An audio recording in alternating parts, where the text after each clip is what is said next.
I was laughing over a table full of champagne and caviar when I received the message that made my heart drop out of my chest. Effective immediately. You're out. We need fresh vision. No greeting, no signature. Just one line from my CEO, Clarissa Vaughn, sent directly during the industry's biggest gala night. While the entire hall was applauding the technology minister's speech, I realized I had just been fired. In a couture dress, right in front of Clarissa's biggest enemy, Seth Roycroft, CEO of Kepler Corp. And when Seth raised his glass and smiled at me from across the room, I understood one thing. Clarissa hadn't fired me. She had just unleashed a weapon. The Austin Convention Center glittered with the tech industry's elite that evening. The annual Innovation Summit Gala was the one night when competitors became drinking buddies and industry secrets slipped through champagne-loosened lips. For 5 years, I'd been Clarissa Vaughn's right hand, the chief strategy officer who transformed Omnivox Strategies from a boutique AI consultancy into the market leader in predictive analytics for the insurance industry. I was the architect behind Orion, our flagship AI system designed to revolutionize risk assessment. While Clarissa excelled at charming investors and securing funding, I built the empire's foundation. My algorithms, my data architecture, my vision. Yet there I stood, 36 years old, in a black Valentino dress that had cost me 2 months' rent, reading a text message that ended my career while "Ain't No Mountain High Enough" played ironically in the background. My fingers tightened around my phone. The screen's glow illuminated my face as I read the message again, searching for some hint that this was a mistake. There was none. I looked up and spotted Clarissa across the ballroom. Her platinum blonde hair was styled in an immaculate updo, her crimson dress clinging to her slender frame. She was laughing with the CEO of Anthem Insurance, one of our biggest clients. Her eyes briefly met mine, and I caught the slightest curl of her lip before she turned away. The message had been no accident. "Natalie, is everything okay?" I turned to find Marcus Chen, our head of product development, looking at me with concern. Marcus had been my closest ally at Omnivox, the only executive who understood the technical complexity behind what we were building. "Everything's fine," I lied, sliding my phone into my clutch. "Just a small fire to put out." On gala night, Clarissa's rule is no business tonight, all networking. His eyes narrowed slightly. He knew me too well. "It's nothing," I insisted, forcing a smile. "How's the champagne?" Before he could press further, I noticed Seth Roycroft approaching. At 45, Seth had the confidence of a man who had built his fortune from scratch. Kepler Corp had been Omnivox's chief competitor for years, though their approach to AI development had always been more cautious and arguably more ethical than ours. "Natalie Reed," Seth said, extending his hand. "Your presentation at the MIT symposium last month was brilliant.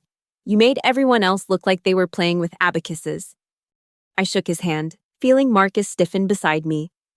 "Thank you, Mr. Roycroft. Coming from Kepler Corp's visionary, that's high praise." "Seth, please." His smile reached his eyes, something rare in our industry of practiced performances. "And I mean it. Your perspective on ethical data harvesting should be required reading for every developer in the field." An awkward silence fell as Marcus cleared his throat. "I should find Diane from marketing. She wanted to introduce me to someone from Google." He touched my arm lightly. "We'll talk later." I nodded, watching him retreat through the crowd. When I turned back, Seth was studying me with an intensity that made me uncomfortable. "Did I interrupt something important?" he asked. I took a sip of champagne, using the moment to compose myself. "Not at all. Just office politics." "Ah, politics." He chuckled. "The eternal plague of innovation. That's why I keep my executive team small at Kepler Corp. Fewer chances for palace intrigue." "Is that what you call it?" I've always thought of it as strategic interpersonal dynamics. His laugh was genuine. "A diplomatic term for backstabbing. I like that." He paused, his expression growing serious. "I've always admired how you've handled yourself at Omnivox. It can't be easy working with Clarissa." The mention of her name sent a renewed wave of anger through me. "She's dedicated to her vision. Her vision? Seth raised an eyebrow. From where I'm standing, Orion seems to have your fingerprints all over it. The elegance of the algorithm, the ethical guardrails, that's not Clarissa's style. I felt my professional mask slipping. We all have our roles to play. Indeed we do. Seth's gaze drifted across the room to where Clarissa was now posing for photos with the technology minister. Some play them better than others.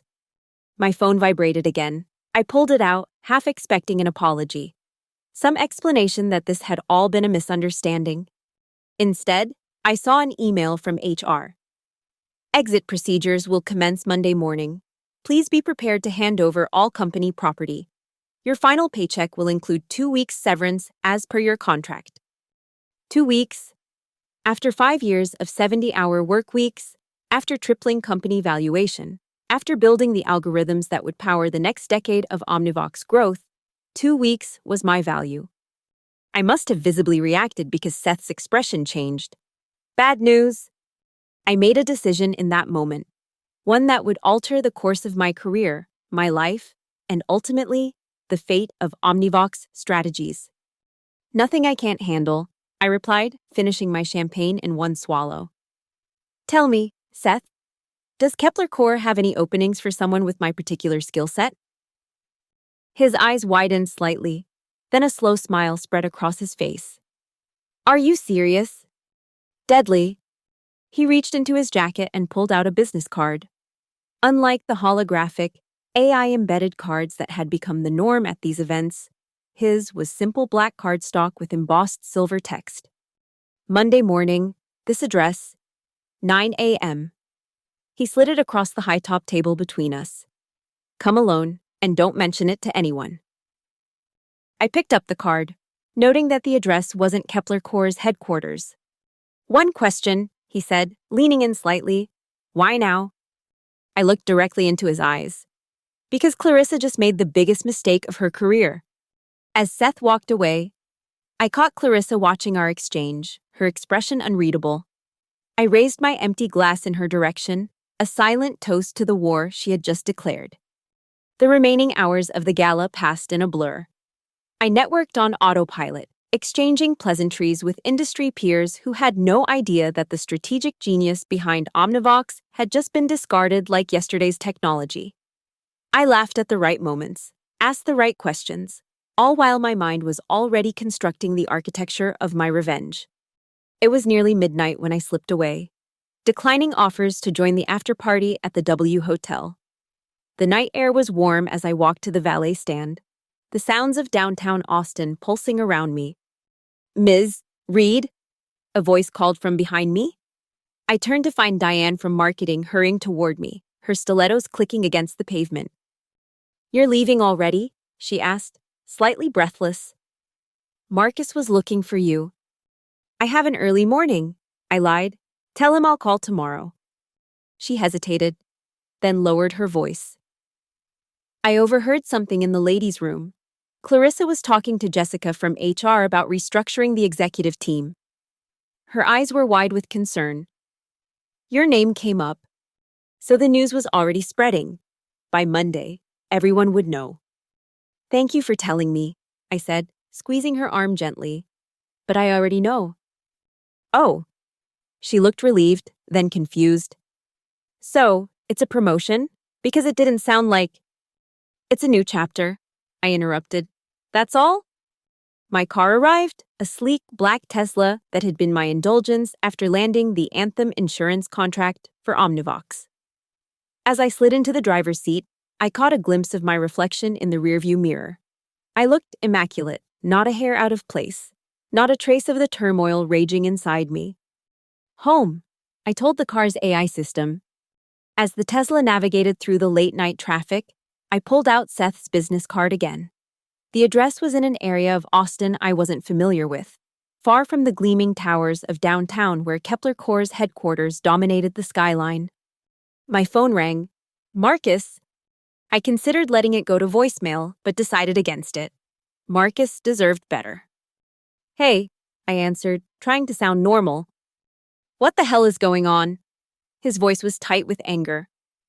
Diane just told me you know about some restructuring, and then I see you leaving with Seth Roycroft's business card. Are you jumping ship? I sighed. I didn't leave with his card, Marcus, and I didn't initiate anything.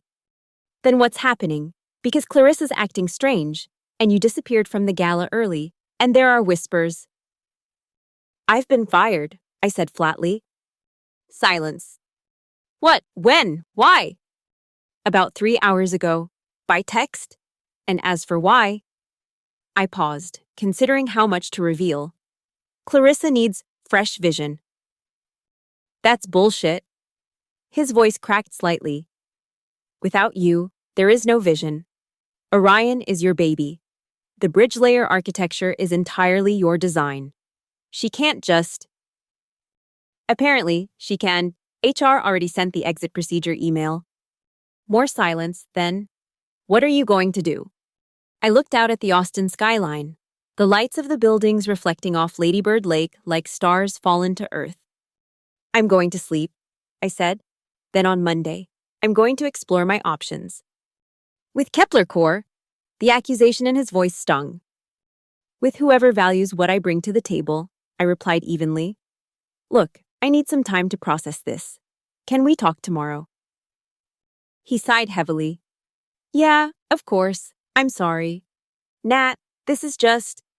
I'm shocked. You and me both. After we hung up, I leaned back against the headrest, closing my eyes as the Tesla continued its autonomous journey toward my downtown apartment. The night had started with such promise.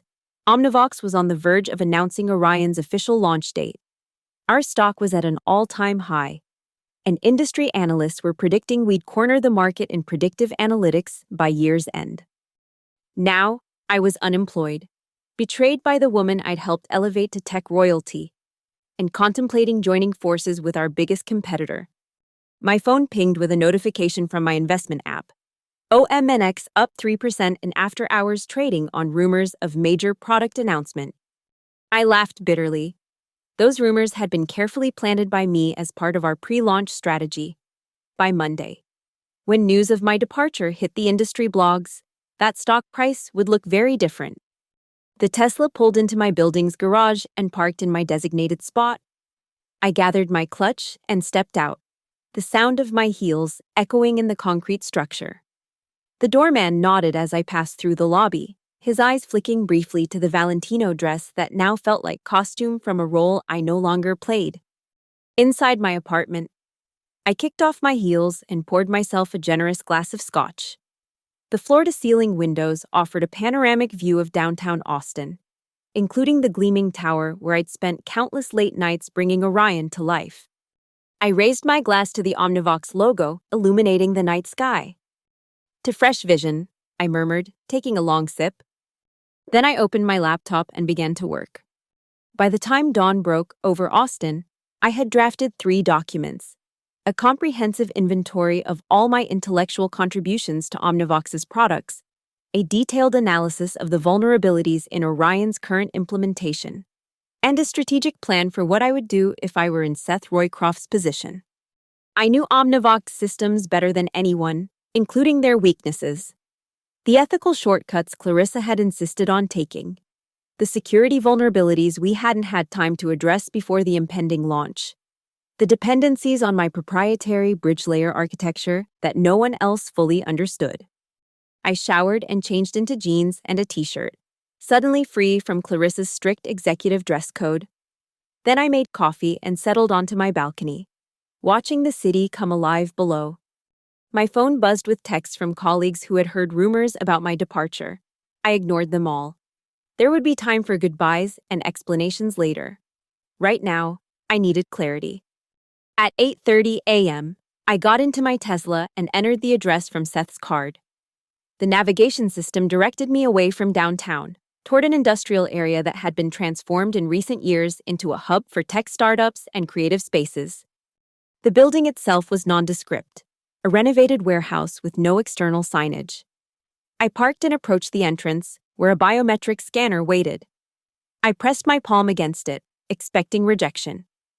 To my surprise, the door unlocked with a soft click.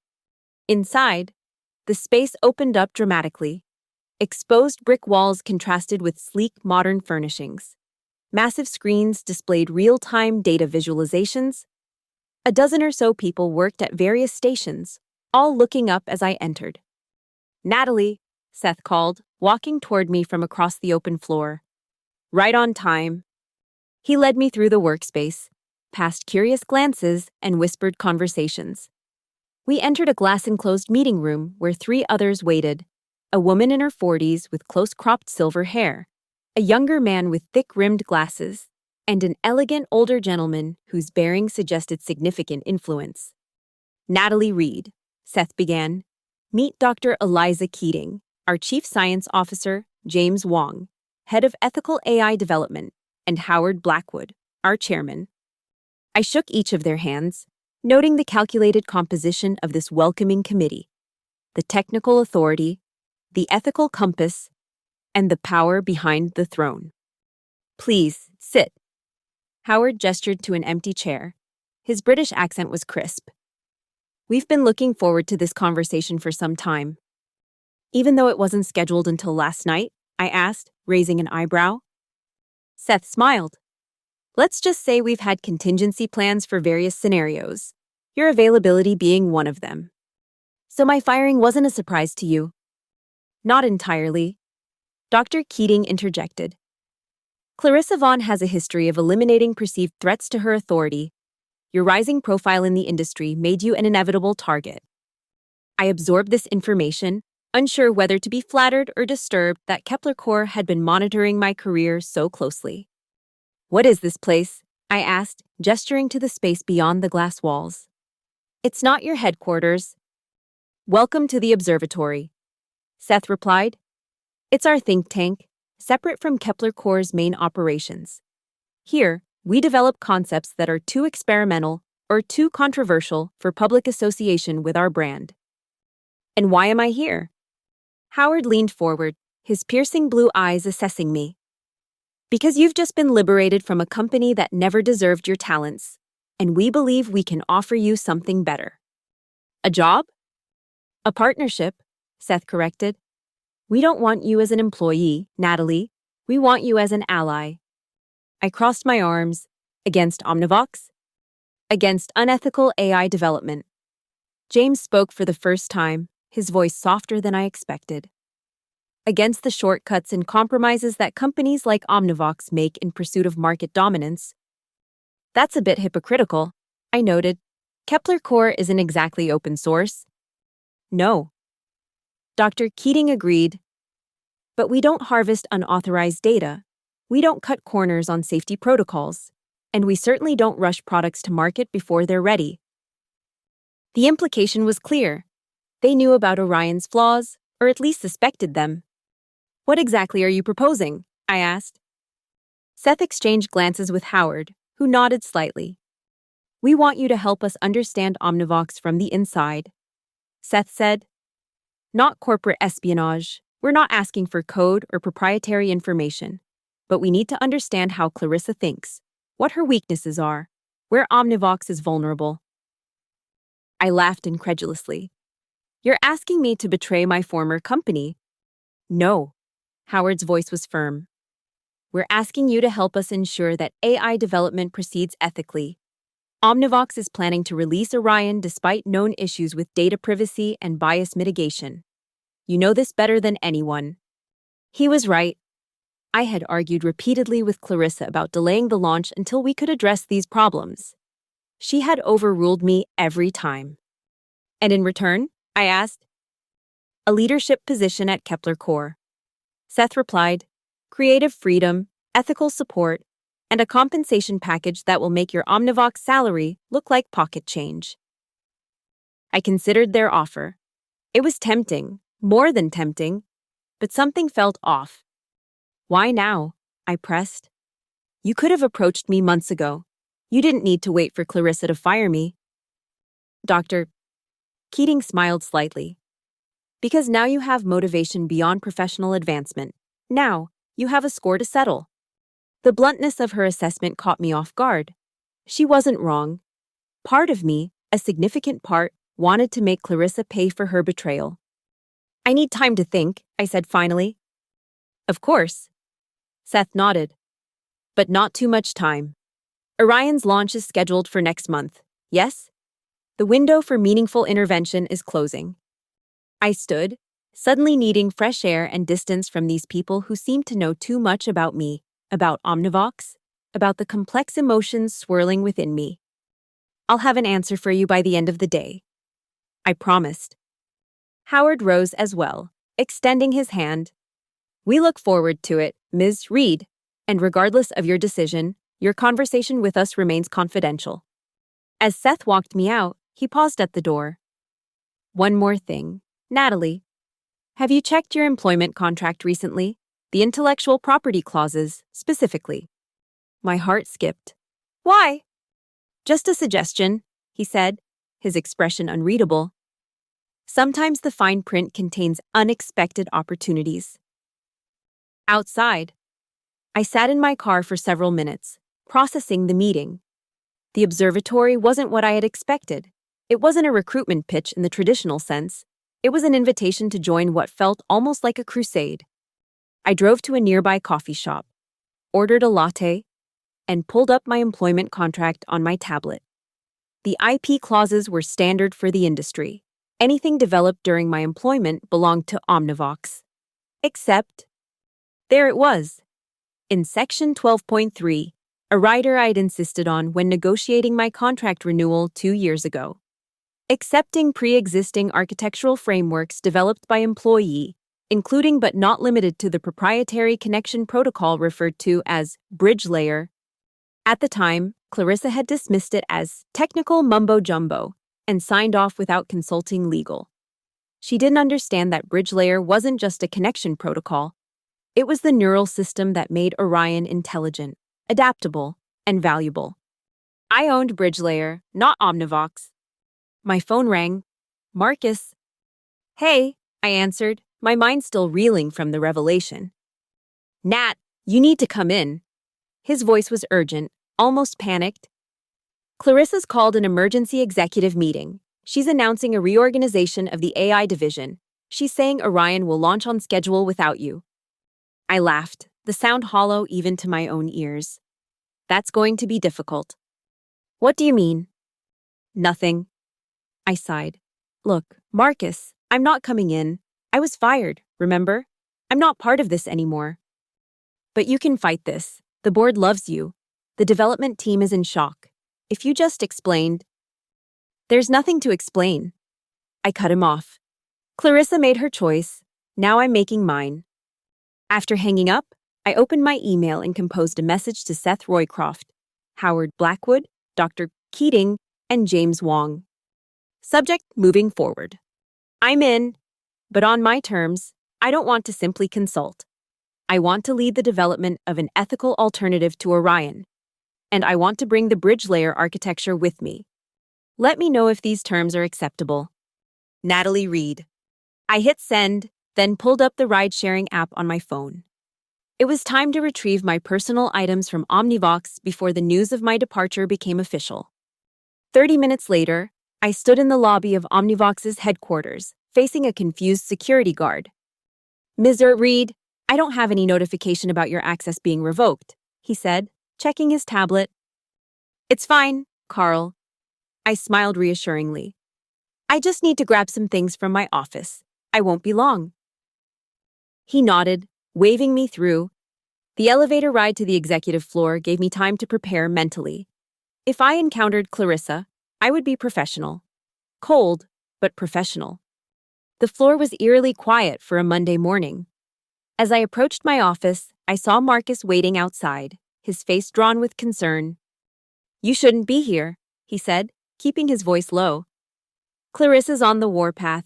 She's telling everyone you were planning to sell Orion's architecture to competitors. Is that so? I kept my expression neutral as I unlocked my office door. And are people believing her? The board might. She's convinced them that launching Orion immediately is the only way to protect the company's interests. I began collecting my personal items, photographs, books, the expensive fountain pen my father had given me when I graduated from MIT. And what do you think, Marcus? He ran a hand through his hair, a gesture I recognized from countless late-night strategy sessions. I think she's terrified. You know Orion better than anyone. Without you, there's no one who fully understands how it works. That's not entirely true, I said, placing my items in a cardboard box I'd found under my desk. You understand significant portions of it. Not like you do, not the core architecture. He paused, watching me pack. What are you going to do, Nat? I considered telling him everything about the observatory, about Bridge Layer, about the revenge already taking shape in my mind. But Marcus was still an Omnivox employee. His loyalty was divided. I'm going to be fine, I said instead.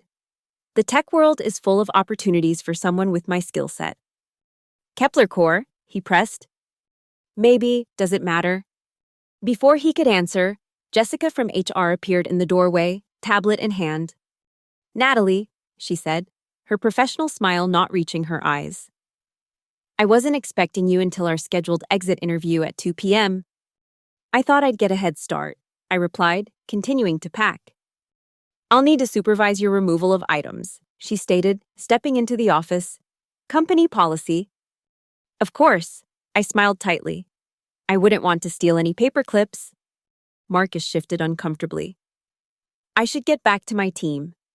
We're trying to understand the launch timeline changes. He hesitated, then hugged me quickly. Call me later? I nodded, watching him leave before turning back to Jessica. So, are you enjoying your role as Clarissa's executioner? She flinched. I'm just doing my job, Natalie. We all are, I murmured, unplugging my desk lamp, a vintage piece I'd brought from home. Until we're not.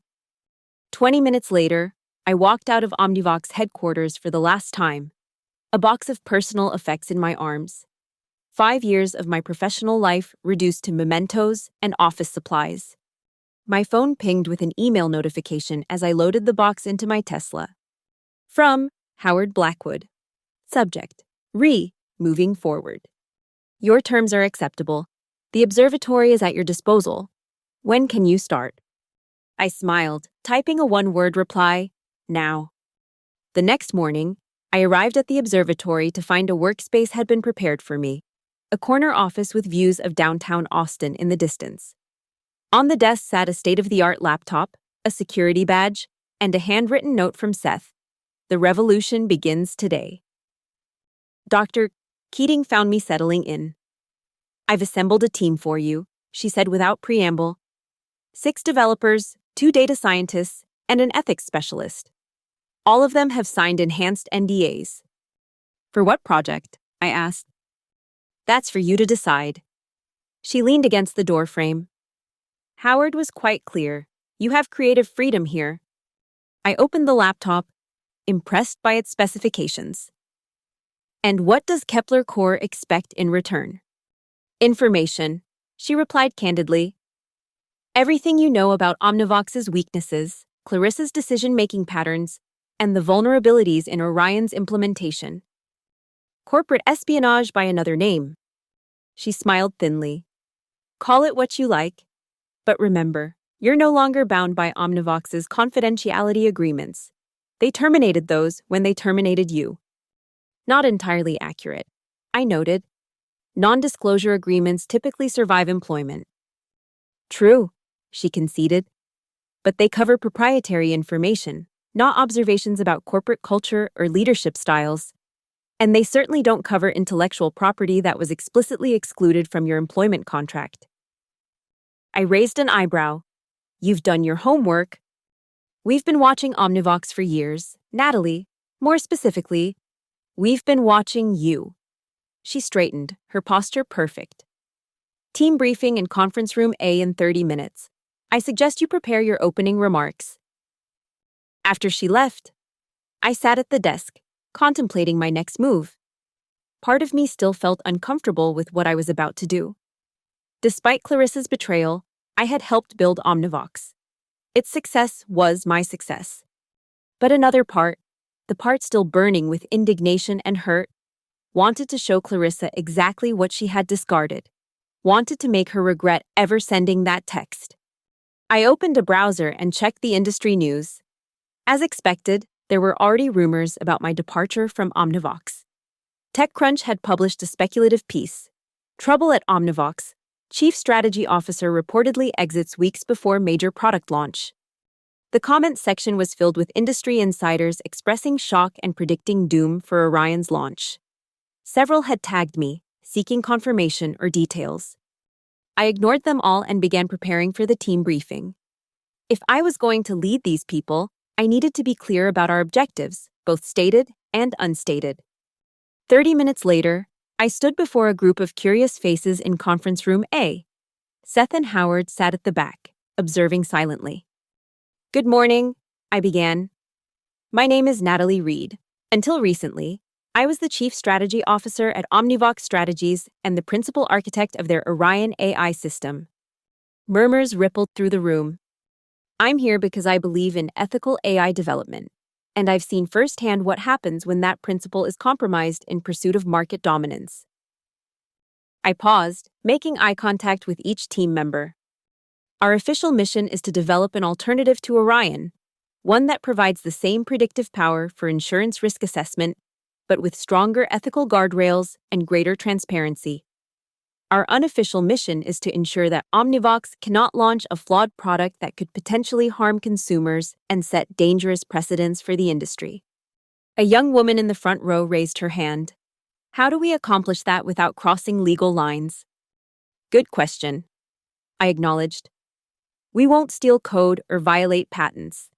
Instead, we'll use our understanding of Orion's architecture to build something better from the ground up, and we'll leverage my ownership of the bridge layer protocol to create a competitive advantage that Omnivox can't match."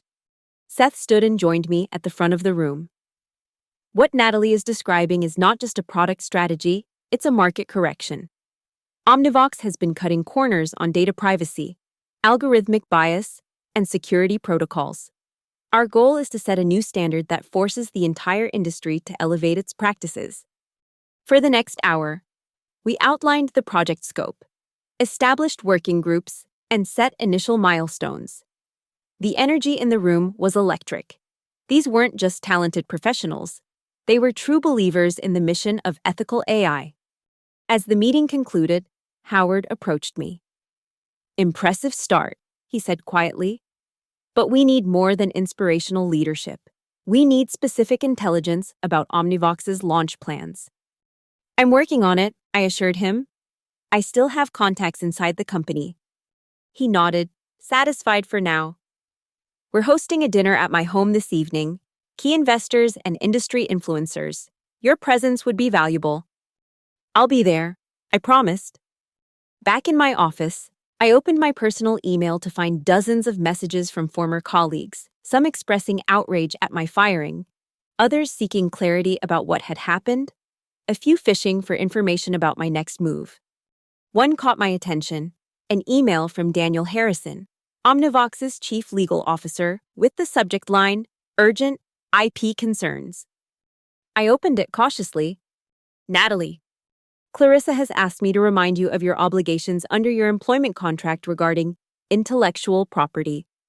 All contributions to Omnivox products, including Orion, remain company property. Any attempt to replicate or repurpose this work elsewhere will result in immediate legal action. I hope we can resolve this matter professionally. Regards, Daniel Harrison, Chief Legal Officer, Omnivox Strategies." I smiled. They were worried, as they should be, but they didn't yet understand exactly what they had to fear. I composed a careful reply. "Daniel, thank you for your message. I am well aware of my contractual obligations and have no intention of violating them. However, I would direct your attention to Section 12.3 of my employment agreement, which explicitly exempts the bridge layer architecture from Omnivox ownership. As you know, Orion's functionality depends heavily on this proprietary system.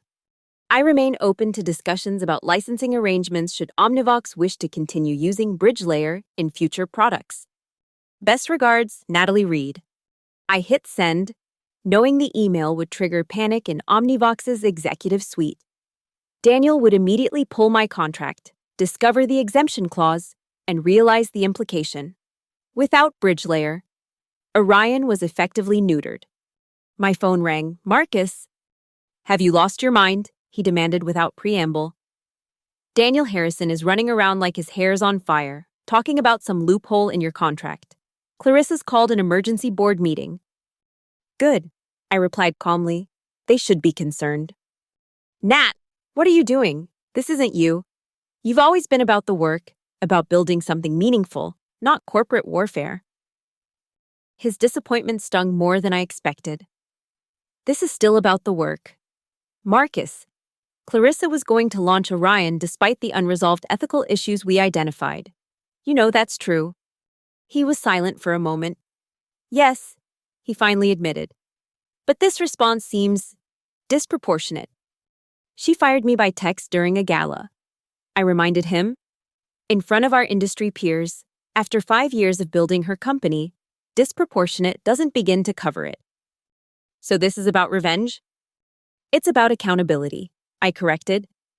And ensuring that AI development proceeds ethically. Orion isn't ready. Marcus, you know that better than most. Another pause. Where are you working now? I can't tell you that. Kepler Core, he guessed. It has to be. No one else would move this quickly. I neither confirmed nor denied. Marcus, you're still my friend. I value that. But you're also Omnivox's head of product development. That puts you in a difficult position. You're right about that. He sighed. Clarissa's put me in charge of Orion's launch now. She's moved the timeline up to next week. My breath caught. That's insane. The system hasn't completed final validation. I know. He sounded defeated. But she's insisting. She says we need to beat whatever you and Kepler Core are planning. Be careful, Marcus. I warned. A rushed launch with known issues could have serious repercussions for users and for your career. After we hung up, I leaned back in my chair, processing this new information. Clarissa was panicking, making rash decisions. It was exactly what I had hoped for, yet I felt a twinge of guilt about Marcus being caught in the crossfire. I pushed the feeling aside and focused on the next phase of my plan. If Omnivox was accelerating their timeline, we needed to accelerate ours. I summoned James Wong, the head of ethical AI development, to my office. He arrived within minutes, his expression curious. We need to move faster, I told him without preamble. Omnivox is pushing Orion's launch to next week. His eyes widened. That's reckless. Their bias mitigation protocols were nowhere near complete when you left. Exactly. And that's our leverage. I gestured for him to sit. I need you to draft a white paper on the ethical implications of rushing predictive AI systems to market. Don't mention Omnivox specifically, but detail the potential harms, discriminatory lending practices, biased insurance assessments, compromised consumer privacy. He nodded, already taking notes. How soon? Tomorrow morning. We'll publish it anonymously through one of Kepler Core's shell companies. Make it academic enough to be credible, but accessible enough to be picked up by tech media. And the goal? To create public concern about exactly the kind of system Omnivox is about to launch. I explained, we need to make investors nervous, regulators attentive, and customers hesitant. James looked uncomfortable. Is this ethical? Using public concern as a weapon? I met his gaze steadily. Is it ethical to rush an AI system to market knowing it has unresolved bias issues that could harm thousands of people? Because that's what Clarissa is doing. He conceded the point with a nod and left to begin drafting the paper. I turned my attention to the technical side of our counteroffensive. By late afternoon, I'd outlined a new system architecture that incorporated bridge layer but addressed Orion's fundamental flaws. I called it Nova Mesh, a nod to both new beginnings and the interconnected nature of the system. Seth stopped by as I was finishing the preliminary schematics. How's it coming? He asked, examining the digital whiteboard where I'd mapped out the architecture. We can have a working prototype in 3 days, I said. A demo version for investors in a week. His eyebrows shot up. That's ambitious. We're building on existing architecture, my architecture, I reminded him. And we're focusing on the ethical improvements that differentiate us from Orion: transparent decision-making pathways, explainable AI components, user control over data usage, the very features Clarissa deemed unnecessary market delays, Seth noted. Precisely. I saved the schematic and closed the program. How are the legal preparations coming? Our team is ready to move on the bridge layer IP claim as soon as you give the word. We've also prepared cease and desist letters regarding any use of your architectural innovations that weren't explicitly covered in your Omnivox contract. I nodded, satisfied. Hold those in reserve. Let's see how they respond to the white paper first. We want to appear reactive, not aggressive. Clever, he acknowledged, establishing the moral high ground before the legal battle. Speaking of moral high ground, I said, I should prepare for Howard's dinner tonight. Seth's expression turned serious. A word of advice: Howard's investors are old school. They care about ROI more than ethics. Frame our strategy in terms of market advantage and competitive positioning. Don't worry, I assured him. I know how to speak investor.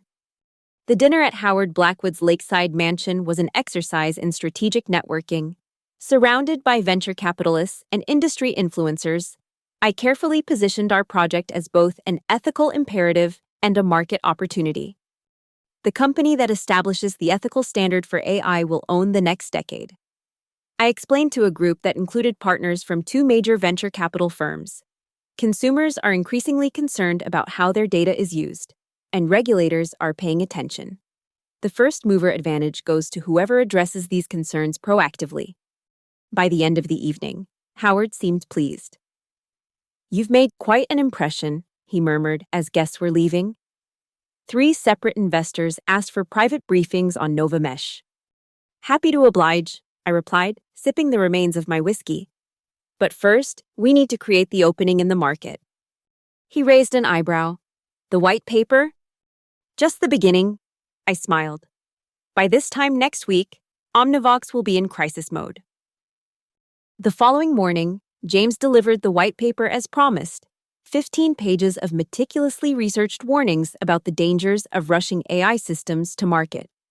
It was perfect, scholarly enough to be credible, alarming enough to generate headlines, and specific enough in its technical details to be unmistakably relevant to Orion without ever mentioning it by name. We published it through the Center for Responsible Technology, a think tank quietly funded by Kepler Corps but widely respected for its independent research. Within hours, it had been picked up by TechCrunch, Wired, and The Verge, each adding their own speculation about which upcoming AI products might be affected. By mid-afternoon, Omnivox's stock had dropped 3%.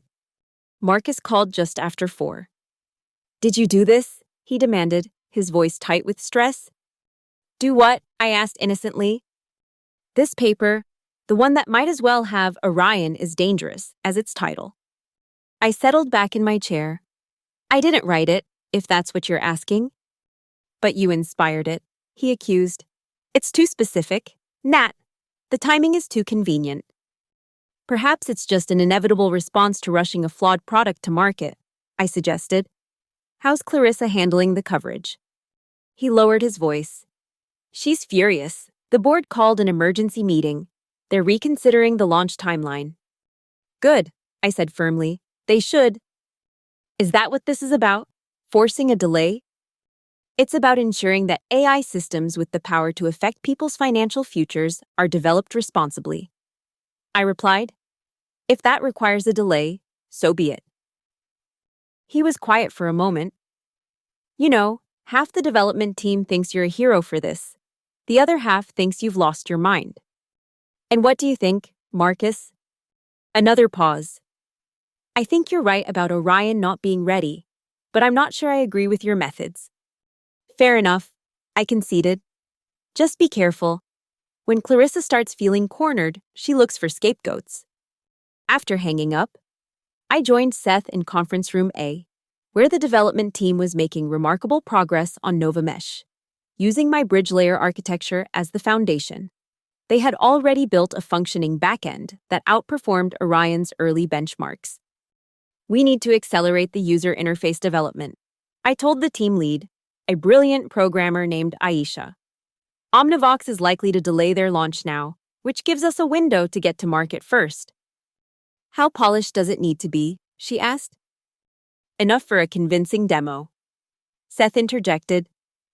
We're arranging a private showcase for select clients next week. Nothing sells like seeing a competitor's product in action before they can even launch their own. I nodded in agreement. Focus on the explainability features. That's our key differentiator, showing users exactly how the AI reaches its conclusions. By the end of the day, our plan was in full motion. The white paper was generating industry buzz. Nova Mesh development was ahead of schedule. And Omnivox was on the defensive. That night, I received an unexpected email from Clarissa herself. Natalie, this childish campaign won't work. You signed an NDA. You know Orion's implementation details. Whatever game you're playing with Kepler Core will end in litigation. I'm offering one chance to rectify this situation. Return any proprietary information you've shared, resign from Kepler Core, and we'll consider the matter closed. Otherwise, prepare for a legal battle that will destroy your reputation in this industry. Clarissa Vaughn, CEO, Omnivox Strategies. I forwarded the email to Seth and Howard with a simple note. She's rattled. Howard replied within minutes. Perfect. Proceed to phase 2. The next morning, I gathered the entire observatory team for a briefing. Today, we take this public. I announced. Omnivox has threatened legal action against me personally for allegedly sharing proprietary information. We're going to respond by demonstrating that Nova Mesh is an entirely original system, one that just happens to address all the ethical shortcomings that Orion ignores. Dr. Keating stepped forward. We've prepared a technical comparison showing how Nova Mesh's architecture differs fundamentally from Orion while achieving superior results. And, Seth added, we've scheduled a press briefing for tomorrow morning where we'll announce Nova Mesh's development timeline and showcase the prototype. I nodded appreciatively. One more thing. I want to release the bridge layer documentation publicly, as open source. This caused a stir among the team. Open sourcing such valuable intellectual property was virtually unheard of in our competitive industry. Are you sure? James asked, clearly surprised. That's a significant competitive advantage to give away. It's also a strategic move. I explained. By open sourcing Bridge Layer, we establish it as prior art that was always mine to control. It prevents Omnivox from claiming ownership or infringement, and it forces them to either continue using an open source solution controlled by their competitor or rebuild Orion's entire neural framework from scratch. Seth was grinning now. Brilliant. They can't launch without it, can't claim you stole it, and can't prevent us from using it. Exactly, I confirmed. And it positions Kepler Core as an ethical leader committed to transparency. Howard, who had been observing silently, finally spoke. Do it. The short-term revenue loss is worth the strategic advantage. With that decision made, we spent the day preparing for the press briefing.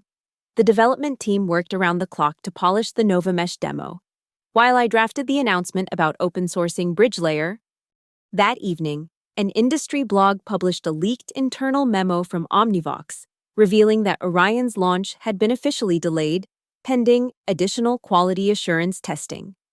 The stock dropped another 5% in after-hours trading. Marcus texted me. Board overruled Clarissa. Launch delayed minimum 60 days. What have you done? I didn't respond. There was no need.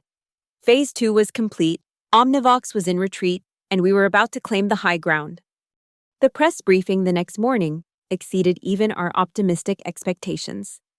Tech journalists filled Kepler Core's main auditorium, eager to understand the sudden turmoil at Omnivox and rumors of a rival product. Seth opened the session with a brief introduction, then turned the stage over to me. Camera flashes burst as I took the podium, dressed in a sharp navy suit rather than Omnivox's corporate uniform of black. Good morning, I began. My name is Natalie Reed, and until recently, I served as Chief Strategy Officer at Omnivox Strategies. Today, I'm here in my new role as Head of Strategic Acquisitions at Kepler Core. to announce an initiative that will transform the ethical landscape of AI development. For the next 20 minutes, I outlined NovaMesh's capabilities, emphasized its ethical safeguards, and demonstrated the prototype. The audience was visibly impressed, particularly by the transparency features that allowed users to see exactly how the AI system reached its conclusions. Then came the bombshell. Additionally, I'm announcing that effective immediately, the Bridge Layer Protocol, a proprietary connection architecture developed by me prior to my tenure at Omnivox, will be released as open-source software under the MIT license. Gasps rippled through the audience. One reporter called out, "Isn't Bridge Layer the foundation of Omnivox's Orion system?" I smiled. I can't comment on Omnivox's proprietary implementations. However, I can confirm that Bridge Layer was explicitly excluded from my employment agreement with Omnivox and remains my intellectual property to distribute as I see fit. Another reporter, "Is this in response to Omnivox's delay of their Orion launch?" Not at all, I replied smoothly. Kepler Core has been developing NovaMesh for some time. The timing of our announcement is based on our development schedule, not competitors' activities. It was a lie, of course, but a necessary one. We needed to appear proactive rather than reactive. After the briefing, Seth pulled me aside. "Outstanding," he murmured. "The stock trackers are showing Omnivox down another 8%. Their investors are panicking." I nodded, scanning the room where journalists were now examining the NovaMesh demo stations we'd set up. "What's our next move?" "Legal," he replied. "Their only play now is to challenge your ownership of Bridge Layer. We need to shut that down before it starts." By early afternoon, Kepler Core's legal team had filed a declaratory judgment action in federal court, asking a judge to affirm my ownership of Bridge Layer. It was an aggressive move, essentially initiating the legal battle on our terms rather than waiting for Omnivox to sue. The tech press was having a field day. Headlines ranged from "Kepler Core launches ethical AI alternative as Omnivox stumbles" to "Reed's revenge, former exec deals, blow to Omnivox's AI ambitions." Marcus called again. I let it go to voicemail. Whatever he wanted to say, I wasn't ready to hear it. This wasn't personal, at least, not entirely. It was strategic, necessary. Right. That evening, I received another email from Clarissa. "You've declared war. Fine. But remember, I built Omnivox from nothing. I've survived worse threats than you. When this is over, you'll wish you'd never heard my name. This is your last warning. Back off now, or I will destroy everything you care about. Clarissa." I forwarded it to Kepler Core's legal team with a note. "Potential evidence of harassment, threats, archive appropriately." Then I went back to work. We had momentum now, and I intended to use it. Over the next 2 days, the industry landscape shifted dramatically. 3 major insurance companies that had been in talks with Omnivox about Orion reached out to Kepler Core requesting NovaMesh demos. A prominent tech ethics organization published an analysis praising our transparency approach. And most significantly, an Omnivox board member resigned, citing disagreements about product development priorities. Clarissa was losing ground fast, but I knew her well enough to expect a counterattack. It came in the form of a lawsuit, not against me, as we'd anticipated, but against Kepler Core directly, alleging corporate espionage and theft of trade secrets.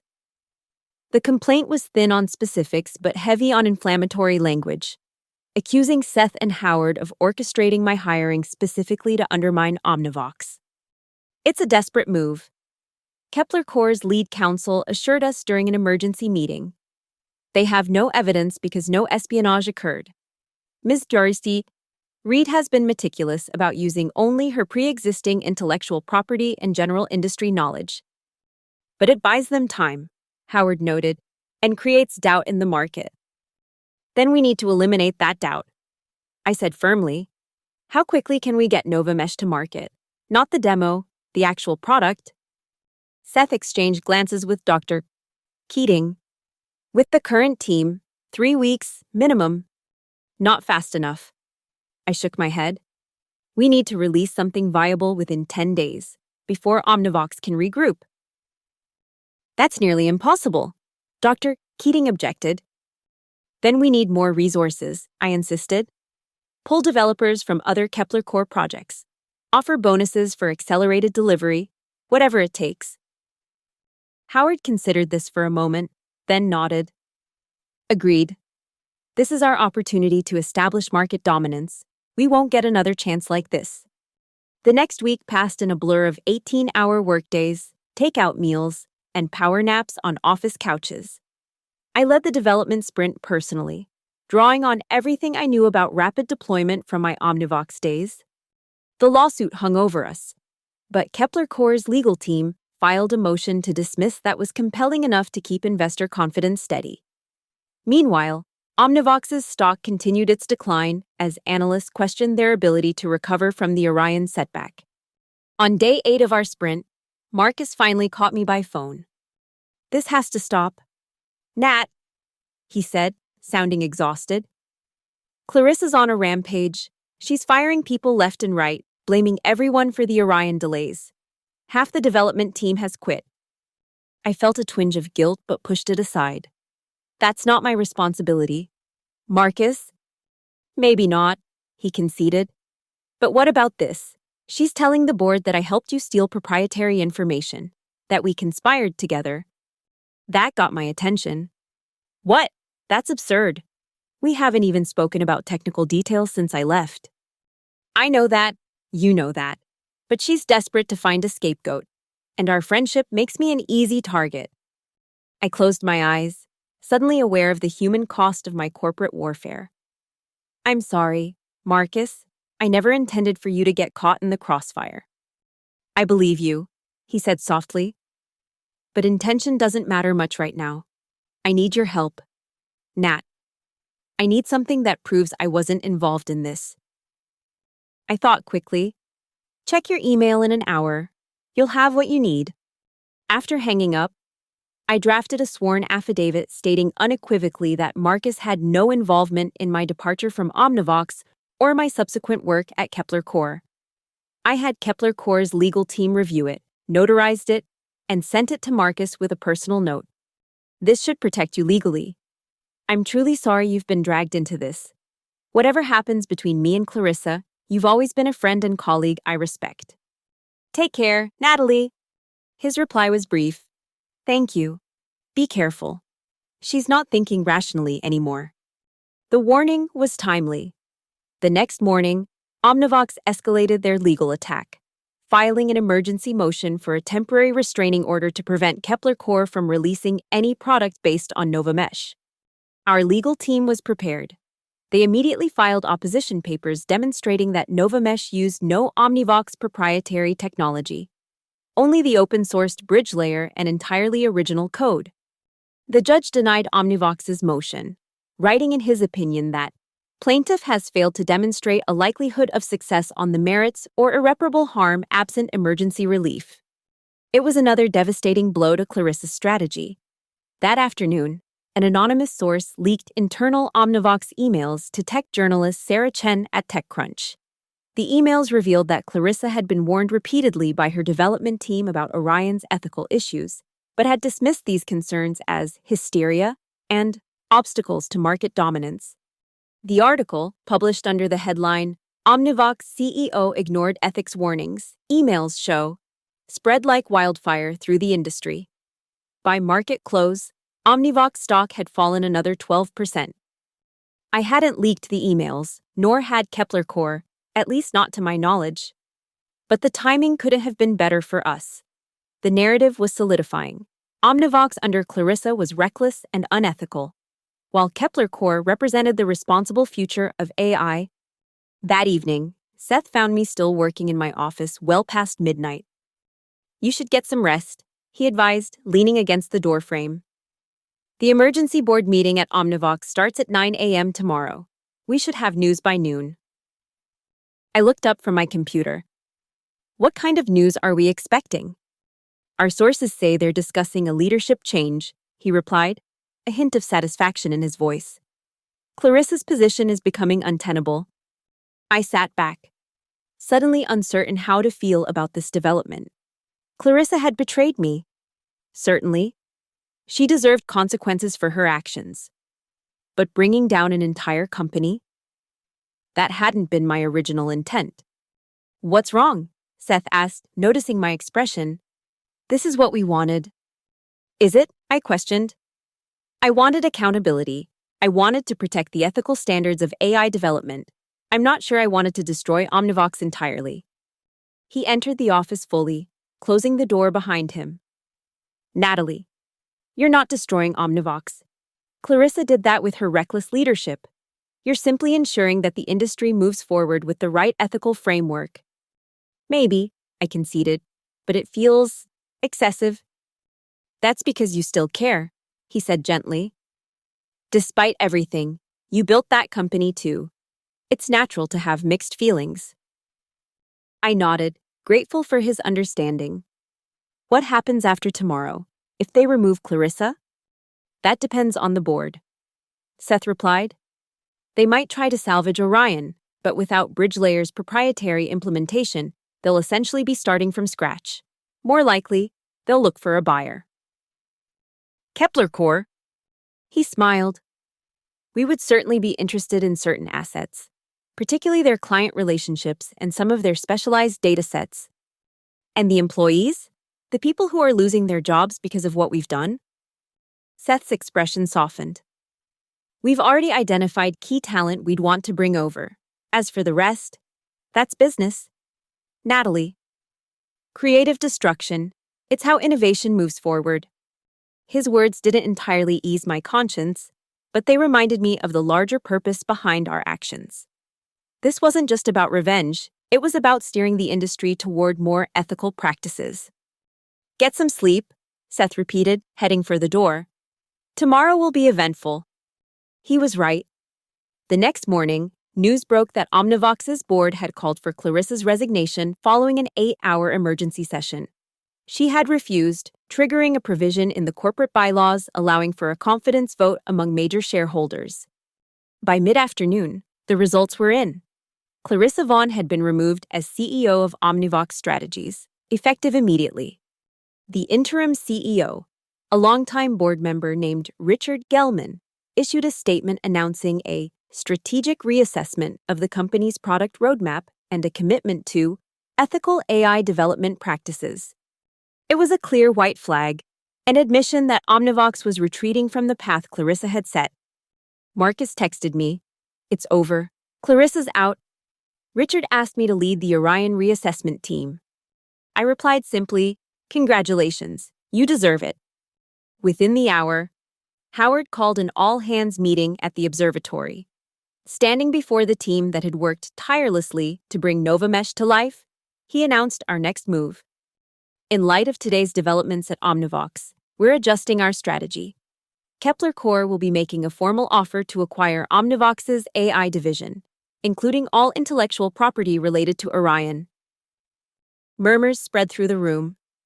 If successful, he continued, this acquisition will consolidate our position as the industry leader in ethical AI for insurance analytics. It will also allow us to bring on board valuable talent from Omnivox's team. He turned to me. Natalie will be leading the acquisition process and subsequent integration, given her unique understanding of both organizations. As the meeting dispersed, I found myself experiencing a complex mix of emotions. Victory, certainly. Vindication, absolutely. But also a strange sort of grief. For the company I'd helped build. For the relationships fractured in this corporate war. For the person I had been before Clarissa's fateful text message. Seth approached, champagne in hand.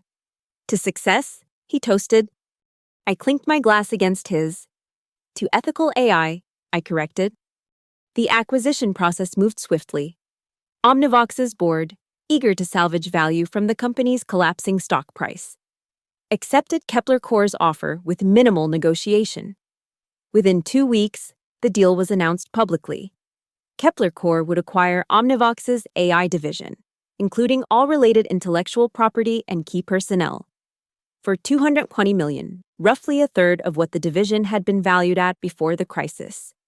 As part of the deal, I was named head of strategic acquisitions for Kepler Corp, with oversight of the integration process.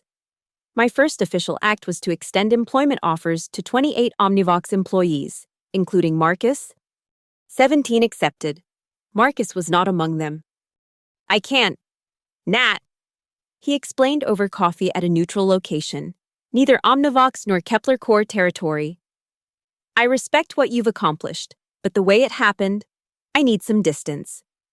I nodded, understanding even as it hurt. Where will you go? Google's AI ethics team offered me a position, he said. I start next month. They're lucky to have you, I told him sincerely. He studied me for a moment. Was it worth it, all of this? I considered the question carefully. From a business perspective, absolutely. From a personal one, I paused. I lost some things I valued, but I also proved something important, that ethical standards can't be sacrificed for market advantage. And Clarissa? What about her? He leaned forward.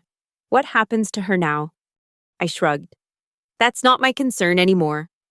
But of course, it was. The final chapter of our confrontation came 3 days later, when I received a meeting request from Richard Gelman. The location surprised me, a conference room at Kepler Corp's headquarters rather than the observatory.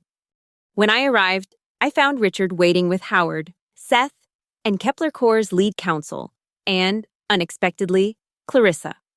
She looked different, diminished somehow. The imperious CEO who had commanded rooms with her presence now seemed smaller, her designer outfit replaced by a simple black pantsuit, her expression guarded rather than confident. Ms. Reed, Richard began formally.